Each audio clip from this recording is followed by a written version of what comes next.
Namaste and welcome back to today's episode of Mahabharata Matters. In the previous episode, we saw that on the 10th day of the battle, the great hero Bhishma had fallen in the Sharashaya. Arrows of Arjuna had pierced through his body and he lay on the ground with the arrows holding him above the ground. Even gods showered flowers on this great warrior. But everyone looked a little concerned. It was Dakshinayana, which means the time when sun is traveling towards the south. It was not considered auspicious for a great war hero like Bhishma to die at this time. As if he understood their thoughts, Bhishma said, "Do not worry, Devavrata has fallen, but he has not died. I will wait for the Uttarayana Punyakalam, which is the time when sun is traveling towards the north. That is an auspicious time to leave towards heaven. I shall leave then," he said.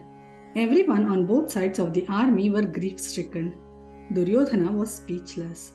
Dushasana rushed to the other end of the battlefield to convey the message to Drona. Drona swooned and fainted upon hearing the news about Bhishma. He rushed towards Bhishma after he regained consciousness. From chest to feet, piercing arrows had gone through Bhishma and come on the other side. Because of this, he needed support for his dangling head. Duryodhana asked his soldiers to bring the softest silk pillows sewn with golden threads. Bhishma refused. "Arjuna, you gave me this bed. Could you give me a suitable pillow also for this bed?" he said. Tears were still streaming from Arjuna's eyes. He shot 3 arrows to the ground, making a wedge shape between them. He gently placed the head of the fallen Mahatma on the wedge and gave it support. Bhishma was pleased. He asked them to dig a moat around him in the battlefield. He would lay there and wait for the auspicious time to leave the body. He also told them, "Burn me along with these arrows when I die." Then he said, "I am thirsty. Could you provide me some water?" Instantly, a sobbing Arjuna shot Parjanya Astra close to Bhishma's head. No one else knew this mantra except Krishna and Arjuna. Cool water sprouted like a fountain straight to Bhishma's mouth. Mother Ganga had quenched the thirst of many years for her son Gāṅgēya. Bhishma told Duryodhana even now, "My child, my teacher Bhargava has not been able to defeat me, but this Arjuna has slain me. Let my death not go in vain. Reconcile and live a full life. Otherwise you will perish." Duryodhana simply hung his head down and walked away. He still wouldn't listen. Slowly, everyone prostrated to the fallen hero and left Bhishma's side. Duryodhana was dumbstruck with the events of the day. He went straight to his friend Radheya. Upon seeing him, suddenly he broke into tears. He cried uncontrollably. Radheya was shocked to learn about the fall of Bhishma. He hugged and comforted his dear friend Duryodhana. After a long time, Duryodhana fell asleep. In the thick of the night, Radheya slipped out to the battlefield. He wanted to meet Bhishma. He fell at his feet and cried inconsolably. Bhishma woke up and saw that it was Radheya. Bhishma asked him to come closer to him and embraced him however best he could with all the arrows. Radheya said, "I wanted to come meet you earlier, but I could not build courage to face you. I was afraid you would scold me. I wanted to pay respects to you, but I am unfortunate. You never liked me," he said. Bhishma's eyes were filled with tears and affection for Radheya. He said, "You are mistaken, my dear child Kauntēya. I never disliked you. I always admired your bravery and your greatest attribute, your generosity. You are a great friend and you are as dear to me as Duryodhana," he said. Kauntēya means son of Kunti. Radheya was shocked to hear himself being addressed as Kauntēya.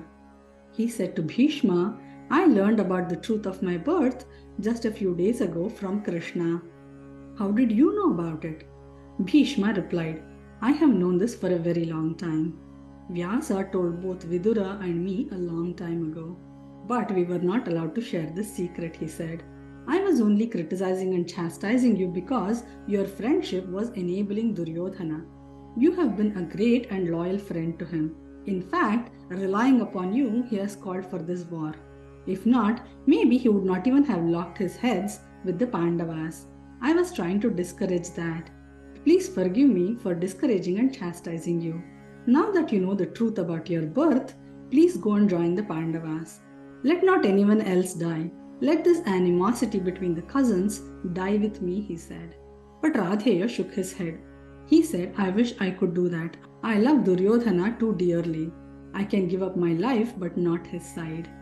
It has to be this way. Very soon I will give up my life for the sake of my friend. Until then, I have a request for you. Please do not reveal the secret to anyone else. Bhishma replied lovingly, Dear child, soon you will reach Veerasvarga, the heaven for war heroes. But after that, I will reveal your birth secret only to Duryodhana. He should know how much you loved him and sacrificed your life for his sake. But I will tell him not to share this with the Pandavas. Do not worry, he said. You have my blessing, Suryaputra Kauntēya. You will be remembered forever for your generosity. I will join you in heaven after Uttarayana Punyakalam, he said. He embraced and blessed him like a grandfather to a grandson. To Radheya, it felt like a huge burden off his shoulders. He had always thought Bhishma did not like him. He had learned otherwise. He returned back to his tent and slept peacefully next to his already sleeping friend Duryodhana. Along with the fallen Bhishma, Bhishma Parva too comes to an end. The next one is Drona Parva. So what are our takeaways from this story? Things may not be same as they appear on the outside. Bhishma's stinging words for Radheya were for a completely different reason, but Radheya understood them as dislike towards him. That's why it is said there are always three sides to a story: yours, mine, and the truth. To each his own. An incident is colored by our likes and dislikes and our standpoint. It is better to find out the truth than looking through a colored glass. We also see that Duryodhana was being advised by Bhishma every single step, but his adamance and ego were far too big to listen to any words of sense. When we are being stubborn repeatedly, it is better to re-evaluate ourselves before it is too late. With these thoughts, we come to the end of today's episode. Remember, in this series, we are discussing matters of Mahabharata because even today, Mahabharata matters. Hari Om!